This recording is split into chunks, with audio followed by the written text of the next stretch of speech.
নমস্কার বন্ধুরা, আজকের রেসিপি নিরামিষ পদ্ধতিতে সাবুর পোলাও। একদম ঝরঝরে করে তৈরি করুন, খুবই সহজ উপায়। নীলষষ্ঠী, ব্রত উপবাসে বা শিবরাত্রির মতন দিনে এই সাবুর পোলাও ভোগ হিসেবেও দিতে পারবেন। 100 গ্রাম সাবু 75 ml জলে ভিজিয়ে রাখুন।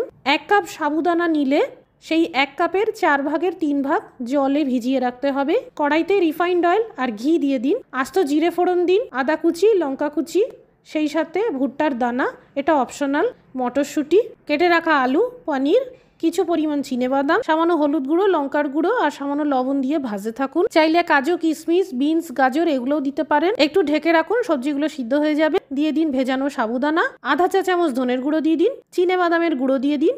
এই চিনেবাদামের গুঁড়ো সাবুদানার সব জল শুষে নিয়ে ঝরঝরে করে দেবে। স্বাদ মতো লবণ দিন। যেহেতু পোলাও রান্না তাই চিনি দিন। 2 মিনিট কম আঁচে ঢেকে রাখুন। সবশেষে কুচানো ধনেপাতা আর নামাত্র গরম মশলার গুঁড়ো ছড়িয়ে গরম গরম পরিবেশন করুন। তৈরি হয়ে গেল নিরামিষ সাবুর পোলাও।